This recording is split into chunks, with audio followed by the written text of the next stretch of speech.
हम सभी महिलाएं कभी ना कभी तो एक बार ये जरूर सोचते हैं कि काश कुछ ऐसे टिप्स एंड ट्रिक्स मिल जाते जिससे हमारे घर और किचन के काम बहुत आसानी से हो जाते।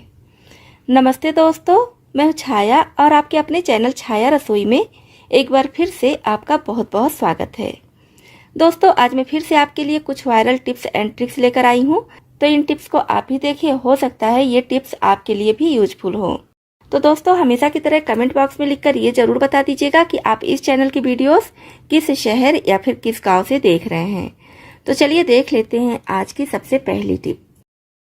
अक्सर हमें बड़े बर्तन में कुछ भी छानना पड़ता है, जैसे कि दूध हो गया, कोई भी चीज़, शरबत वगैरह। अगर छन्नी छोटी है तो बार बार इसमें गिर जाती है।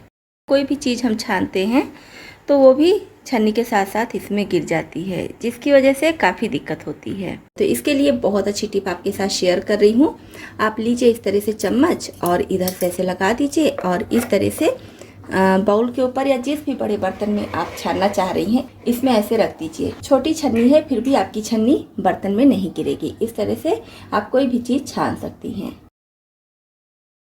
इस टाइप की डिब्बे वाली चीज़ अक्सर हम घर में खाने के लिए लेकर आते हैं, जैसे कि ये बाकरवड़ी है तो इस टाइप की कोई भी चीज़ें हो गई, जैसे कि पापड़, निमकी या फिर बिस्किट वगैरह। बहुत सारी चीज़ें इस तरह से डिब्बे में आती हैं, जिसका डिब्बा देखने में काफ़ी अच्छा लगता है, क्वालिटी भी अच्छी होती है, लेकिन एयर टाइट नहीं होता है।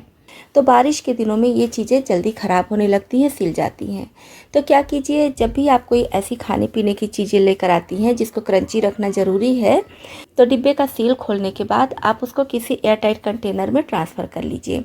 और जो डिब्बा खाली हुआ है, अगर वो अच्छी क्वालिटी का है, आपको अच्छा लग रहा है, तो दूसरी जगह पर इसका यूज कर सकती हैं। नहीं अच्छा है तो फिर हटा दीजिए। जैसे कि ये डिब्बा काफ़ी बड़ा है, मुझे काफ़ी पसंद है, तो इसमें मैं ढेर सारी चीज़ें रख सकती हूँ। अभी तो फिलहाल मैं इसको साफ़ करूँगी और उसके बाद सुखा कर अपने फ्रिज में इसको रखूँगी सब्जियाँ स्टोर करके। इसमें ढेर सारी सब्जियाँ भी आ जाएंगी, तो आप कहीं भी इन डिब्बों का यूज कर सकती हैं। लेकिन जो खाने पीने की चीज़ें हैं जिसके सॉफ्ट होने का डर है, उसको आप एयर टाइट कंटेनर में स्टोर करके रखिए। अक्सर हम सभी के घरों में सॉस गिर जाता है या इस टाइप की दूसरी भी चीज़ें गिर जाती हैं, जिसको उठाने में काफ़ी मुश्किल होता है। जब हम इसको साफ़ करते हैं, जल्दी साफ़ होने के बजाय पूरा फैल जाता है। तो बहुत आसान टिप आपके साथ शेयर कर रही हूँ। तो इसके लिए हमें चाहिए इस तरह का पलटा नहीं लेना चाहते हैं तो इस टाइप का कोई भी चीज़ ले लीजिए जिसका थोड़ा सा ये बॉर्डर हो और थोड़ा चौड़ा हो। और इसी के साथ में हमें चाहिए किचन क्लॉथ। मैं ली हूँ यहाँ पर, आप कोई पुराना कपड़ा भी ले सकते हैं अगर किचन क्लॉथ नहीं लेना चाहते हैं। तो क्या होता है, मैं इसको कई बार जब यूज कर लेती हूँ तो संभाल कर रख देती हूँ इस टाइप की चीज़ों के लिए। जब इस टाइप की चीज़ें साफ़ करनी होती हैं तो लास्ट टाइम इसको साफ़ करके फेंक देती हूँ। तो मैं पुराना किचन क्लॉथ ले ली हूँ। आप चाहे तो नया भी ले सकते हैं, उसको धुलकर फिर से यूज कर लीजिए। क्योंकि मुझे ये फेंकना है तो मैं इसको ले ली हूँ। इसको मैं उल्टे साइड से लगा रही हूँ जिससे साफ दिखे। तो क्या करेंगे, इसको आधे पर से ऐसे लगा देंगे और जहाँ भी जो भी चीज़ें गिरी हैं इस तरह से हम पलटे को प्रेस करके आगे की तरफ बढ़ाते रहेंगे और इस कपड़े को इस तरह से करके खींचते रहेंगे। ये देखिए, कहीं भी कोई गंदगी नहीं, सारा सॉस इसमें आ गया है। तो इसी तरह से आप सॉस के बजाय दूसरी चीज़ें भी साफ़ कर सकते हैं। आपको हाथ भी लगाने की ज़रूरत नहीं है, अच्छे से साफ़ हो जाता है फर्स्ट टाइम में ही, बार बार साफ़ करने की ज़रूरत नहीं पड़ेगी। तो बस ये किचन क्लॉथ मुझे फेंकना था तो अब मैं इसको फेंक दूँगी। और यहाँ पर कुछ भी चिपचिपा भी नहीं है, एकदम अच्छे से साफ़ हो चुका है। तो बहुत ही अच्छी टिप है, इस टिप को आप भी अपना सकती हैं। तो हमारी नेक्स्ट टिप है, जब भी आप बैगन कट कीजिए तो देखते होंगे कि बैगन काले पड़ जाते हैं। तो ये काले ना पड़े, इसके लिए क्या करेंगे, इसको हम नमक मिले पानी में भिगा कर रखेंगे। पहले आप पानी ले लीजिए, उसमें थोड़ा सा नमक घोल लीजिए और फिर इसमें भिगा कर आप इसको कितने देर भी रखे रहिए, ये बैगन बिल्कुल भी काले नहीं पड़ेंगे। तो छोटी सी टिप है लेकिन हर किचन के लिए बहुत ही यूजफुल है। चलिए बढ़ते हैं नेक्स्ट टिप की तरफ। हम लेंगे छुहारा और छुहारे को 2 से 3 पानी से अच्छी तरह से धुल लेंगे और इसको रात भर के लिए भिगा देंगे। तो यहाँ पर देखिए, छुहारा अच्छी तरह से फूल चुका है। इसका जो पानी है, ये पानी काफ़ी मीठा लगता है, तो आप चाहे तो पानी को पी सकते हैं। और इसको हम धुल कर भिगाए हैं तो पीने में कोई दिक्कत भी नहीं है। पानी काफ़ी मीठा लगता है, काफ़ी अच्छा लगता है, मुझे तो बहुत पसंद है। अब क्या करना है, छुहारे के बीज को निकाल देना है और इसको पतला पतला कट कर लेना है। तो आप इसको चाहे तो लंबे में इस तरह से कट कर लीजिए और चाहे तो गोल गोल कट कर लीजिए। तो गोल कट करने के लिए ऊपर का भाग पहले पतला सा कट कर देंगे, नीचे से हल्का सा ऐसे प्रेस करेंगे और इसका बीज निकल जाएगा। बस गोल गोल कट कर लेंगे। तो आप अपने हिसाब से लंबा या फिर गोल किसी भी तरह से कट कर सकते हैं। मैं यहाँ पर गोल गोल में ऐसे कट करूँगी, ये देखिए। तो इस तरह से मैं सारे छुहारे को कट कर ली हूँ। अब इसके लिए हमें एक मसाला तैयार करना है। कटोरी में लेंगे 2 छोटा चम्मच चीनी, आधा चम्मच के करीब चाट मसाला डाल देंगे, आधा छोटा चम्मच काला नमक। आप चाहे तो सादा नमक भी डाल सकते हैं, लेकिन मैं चाट मसाला डाली हूँ तो उसमें नमक होता है, इसलिए सिर्फ काला नमक डाली हूँ। 2 चुटकी हींग डाल देंगे, चौथाई छोटा चम्मच साबुत जीरा, चौथाई छोटा चम्मच अजवाइन, आधा छोटा चम्मच काली मिर्च और आधा छोटा चम्मच कश्मीरी लाल मिर्च पाउडर। इससे कलर बढ़िया आएगा, ऑप्शनल है, चाहे तो डालें चाहे तो स्किप कर दें। अब इसे मिक्सी जार में डालकर फाइन पाउडर तैयार कर लेना है। तो इस तरह से फाइन पीसने के बाद अब इसको कटे हुए छुहारे में डालकर अच्छे से मिला लेंगे। क्योंकि छुहारा गीला है तो सारे मसाले बहुत अच्छे से इसमें लग जाएंगे। तो बस इसको हम अच्छे से मिलाने के बाद अब आपके यहाँ धूप है तो धूप में अच्छे से सुखा लीजिए, नहीं तो फैन की हवा में भी अच्छे से सूख जाता है। तो बीच बीच में 1 से 2 बार इस तरह से चलाते रहिएगा। मैं इसको पतला पतला कट की थी और अभी धूप भी काफ़ी तेज हो रही है, जिसकी वजह से एक ही दिन में अच्छी तरह से सूख चुका है। तो अब इसको आप स्टोर करके पूरे साल भर के लिए रख सकते हैं, बिल्कुल भी ख़राब नहीं होगा। खाने में बहुत ज़्यादा टेस्टी लगता है ये, और हाजमे के लिए भी सही है, क्योंकि इसमें जितनी भी चीज़ें हम डाले हैं सब पाचक वाली डाले हैं। तो आप चाहे तो खाना खाने के पहले खाएं, खाना खाने के बाद खाएं, या कुछ चटपटा खाने को मन हो तो बस 1-2 पीस निकालिए और खा लीजिए। बच्चों को भी बहुत ज़्यादा पसंद आता है। तो छुहारे की ये पाचक रेसिपी आप भी बनाइए, सभी को बहुत पसंद आएगा। चलिए बढ़ते हैं नेक्स्ट टिप की तरफ। कच्चा दूध हम सभी के घरों में आता है, और कच्चे दूध को क्या कीजिए, फ्रिज में रख दीजिए रात भर के लिए, और फिर मॉर्निंग में इसको बाहर निकाल लीजिए। तो जब हम इसको रात भर के बाद बाहर निकालेंगे तो ऊपर देखेंगे मलाई की लेयर आ गई है। तो इसको बहुत संभाल कर हम किसी कटोरी में इस तरह से निकाल लेंगे। तो ये हमारा बन गया है फ्रेश क्रीम। मार्केट में जो फ्रेश क्रीम मिलती है वही फ्रेश क्रीम है। इसको आप किसी भी सब्जी में डाल सकते हैं, आइसक्रीम बना सकते हैं, कुल्फी बना सकते हैं। जो भी चीज़ें आप फ्रेश क्रीम से बनाती हैं उस चीज़ को आप इस क्रीम से बना सकती हैं। तो हमें घर में ही बहुत सस्ते में ये फ्रेश क्रीम मिल जाती है। तो इस तरह से कच्चे दूध से आप भी फ्रेश क्रीम निकाल सकती हैं। अगर लाइट कलर का टॉवल होता है तो बहुत जल्दी ये गंदा हो जाता है, और अक्सर इस पर कुछ न कुछ दाग लग जाता है। या तो फिर इस तरह से शिफॉन का दुपट्टा हो, शिफॉन की साड़ी हो, या फिर कोई ऐसा कपड़ा हो जिस पर हम ब्रश से रब नहीं कर सकते, जिस पर ब्रश लगाने से ये खराब हो जाएगा, खींचने लगेगा कपड़ा इस तरह से। लेकिन कभी कभी कपड़े पर बहुत ज़्यादा दाग होता है जिसको हाथ से छुड़ाना काफ़ी मुश्किल लगता है। तो ये होता है कि हम ब्रश से साफ़ कर लें जल्दी से, लेकिन जब ब्रश लगाते हैं तो कपड़े को खींचने लगता है। टॉवल हो गया, टॉवल का ये जो फर होता है, रोया होता है, ये भी निकल जाता है इससे। तो हम डायरेक्ट इससे साफ़ नहीं कर सकते क्योंकि ये काफ़ी ज़्यादा हार्ड होता है। तो जब भी आप इस टाइप के कपड़े को साफ़ कीजिए तो लीजिए सॉक्स, कोई भी नया पुराना सॉक्स लीजिए, या जो सॉक्स आप धुलने के लिए निकाली हैं, छोटा बड़ा कोई भी सॉक्स ले लीजिए, और ये कपड़े साफ़ करने वाला जो ब्रश है इसमें डाल दीजिए, और उसके बाद आप किसी भी तरह के कपड़े हो बहुत आसानी से साफ़ कर सकती हैं। इस तरह से जहाँ भी दाग है आप इसे रब करते हुए बहुत अच्छे से साफ़ कर सकती हैं, क्योंकि अंदर का जो ब्रश है वो डायरेक्ट इसमें नहीं लगेगा। तो आपका कोई भी कपड़ा, कितना भी महंगा कपड़ा हो, वो ख़राब नहीं होगा। किसी भी तरह का कपड़ा हो आप इससे बहुत अच्छे से साफ़ कर सकती हैं, बस कपड़े साफ़ करने वाले ब्रश में एक सॉक्स लगाकर। आई होप आपको ये टिप भी बहुत ज़्यादा पसंद आई होगी। चलिए बढ़ते हैं नेक्स्ट टिप की तरफ। पॉलीथीन हम सभी के घरों में खूब आ जाता है। वैसे कोशिश करना चाहिए कि पॉलीथीन घर में कम से कम हो तो ज़्यादा अच्छा है, लेकिन फिर भी आजकल हर सामान पॉलीथीन में ही मिलता है, जिसकी वजह से हमारे घर में बहुत ज़्यादा आ जाता है ये। तो इसको हम अगर ऐसे ही रख देते हैं तो पूरे घर में फैला रहता है, देखने में बिल्कुल भी अच्छा नहीं लगता है, और हमें ज़रूरत पड़ती है तो खोजने पर मिलता भी नहीं है, या तो फिर कोई उसमें से फट जाता है, कोई मुड़ा चिंगड़ा रहता है। तो आज मैं बहुत आसान तरीका आपको बता रही हूँ जिससे आप पॉलीथीन को बहुत अच्छे से रख सकते हैं। बहुत कम जगह में ये आ जाएगा और आपको खोजने में भी दिक्कत नहीं होगी। छोटे बड़े जिस साइज़ का आप पॉलीथीन चाहें उस साइज़ का तुरंत पा जाएंगी। तो इसके लिए हम एक पॉलीथीन लेंगे। मैं यहाँ पर मीडियम साइज़ का पॉलीथीन ली हूँ। इसको सब तरफ से अच्छे से खोलकर ऐसे बराबर कर लेंगे। अब यहाँ से इसको फोल्ड करना है। तो आप वीडियो ठीक से देखिएगा और अगर समझने में दिक्कत हो रही है तो दोबारा से देख सकते हैं या फिर स्पीड थोड़ा सा धीमा कर लीजिए तो अच्छे से समझ में आ जाएगा। तो इस तरह से हम इसको आधे पर से फोल्ड कर लेंगे और फिर से इधर से इस तरह से फोल्ड करेंगे। अब इधर पीछे साइड से ऐसे ट्रायंगल शेप में फोल्ड करेंगे। अब एक बार इधर से और एक बार इधर से इस तरह से इधर उधर करते हुए पूरी लास्ट तक हम इसको फोल्ड कर लेंगे और लास्ट में जो इसका ये हैंडल वाला भाग बचा है इसको इसमें हम टक कर देंगे। तो इस तरह से देखिए ये छोटे में आ गया। अब इसको आप कितना भी किसी भी तरह से रखिए ये बिल्कुल भी खुलेगा नहीं जब तक आप इसको खोलेंगी नहीं। तो इससे आपका पॉलीथीन एक जगह सब सेफ रहेगा, आपके घर में फैला नहीं रहेगा। अब जैसे आपको अगर बड़ी पॉलीथीन की जरूरत है तो बड़ा वाला ये उठा लीजिए, मीडियम साइज का चाहिए तो मीडियम उठाइए और छोटे साइज के पॉलीथीन की जरूरत है तो छोटा उठा लीजिए। तो आपको खोजना भी नहीं पड़ेगा। इस तरह से आप सारे पॉलीथीन को एक जगह सेट करके किसी डिब्बे वगैरह में रख सकती हैं। तो है ना बहुत यूजफुल टिप, इसको आप भी अपना सकती हैं। नेक्स्ट टिप है हमारी बैगन को लेकर। बैगन जब भी आप मार्केट से लेकर आते होंगे तो देखते होंगे बहुत जल्दी से इसमें दाग लगने लगता है, खराब होने लगता है।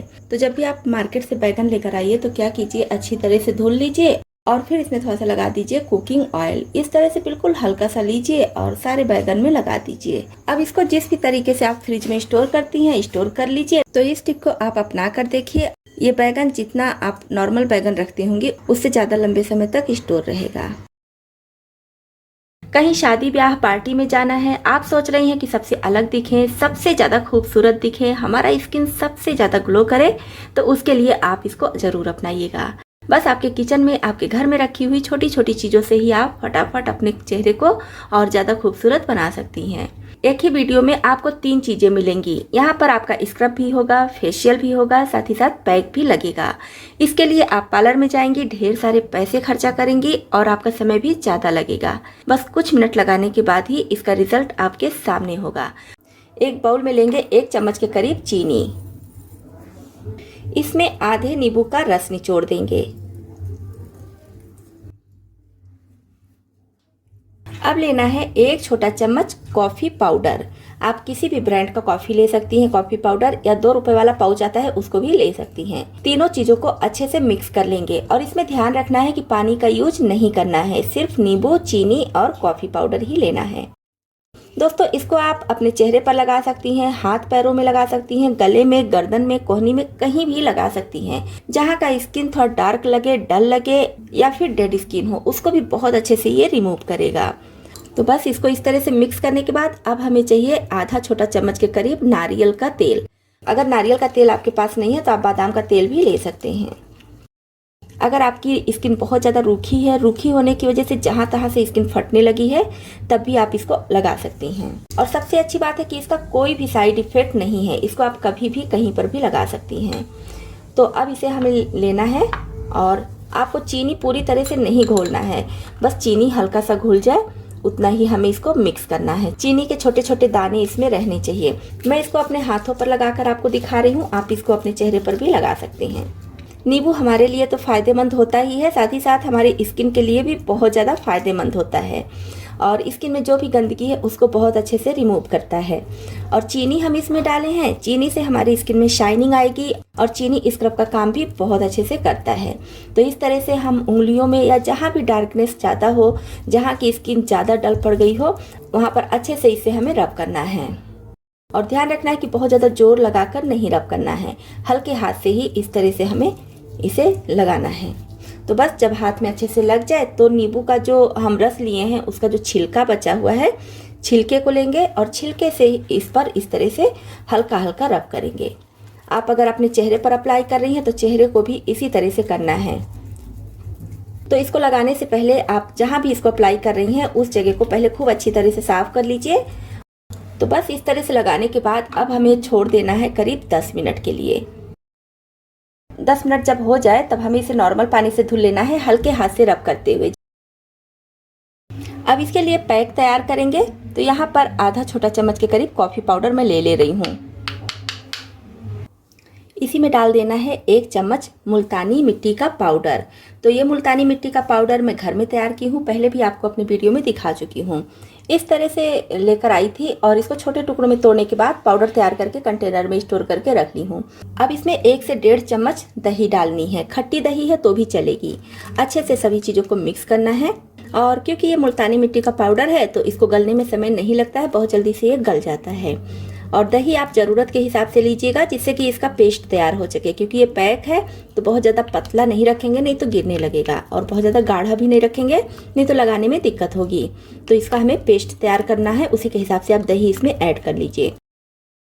तो बस अच्छी तरह से जब ये मिक्स हो जाए तब इसे हम हाथों पर अप्लाई करेंगे, या जहाँ पर आप फेशियल की हैं, स्क्रब की हैं, जैसे कि मैं हाथों में की हूँ तो हाथों पर इसको लगा रही हूँ। आप अगर चेहरे पर की हैं तो चेहरे पर लगा लीजिए।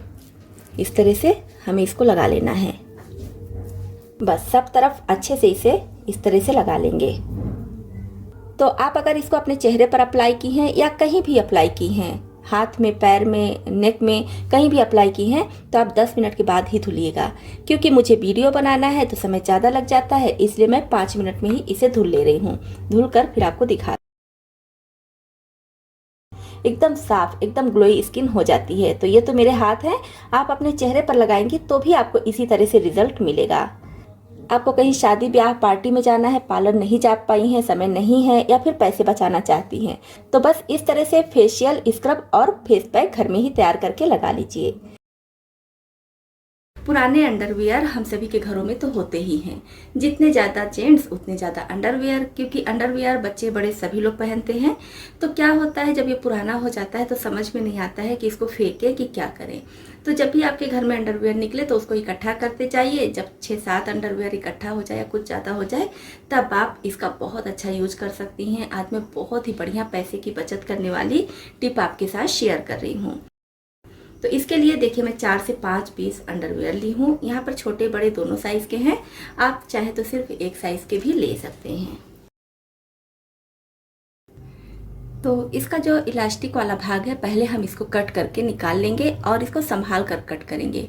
आगे के वीडियो में मैं इसका भी यूज आपको बताऊंगी। तो अभी मैं इसको संभाल कर कट कर ले रही हूँ।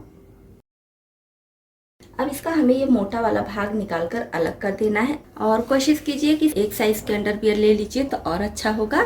लेकिन मेरे यहाँ छोटा बड़ा दोनों साइज का है तो मैं दोनों मिक्स करके ले रही हूँ। अब इधर साइड में जो इलास्टिक है इसको भी कट करके निकाल देंगे। हमें एकदम प्लेन कपड़ा चाहिए।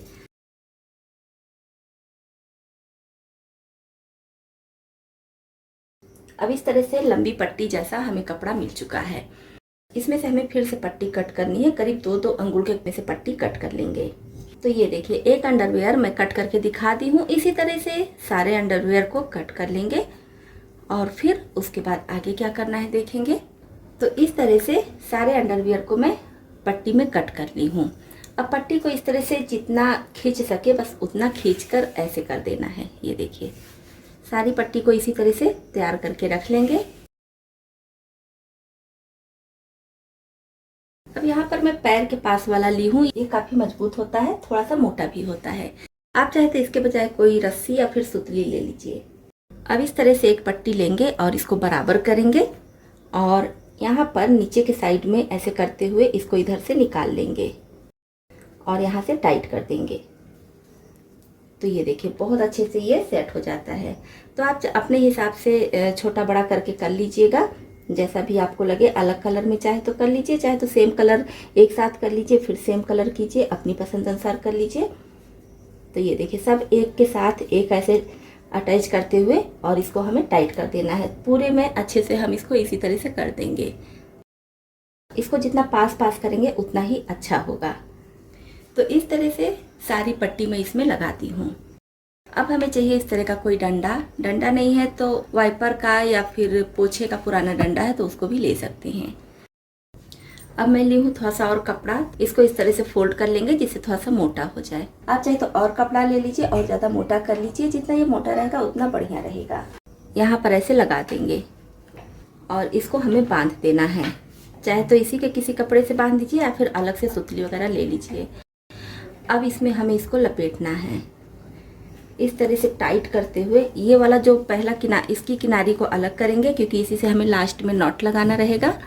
और इसको अच्छी तरह से टाइट करते हुए लपेटना है।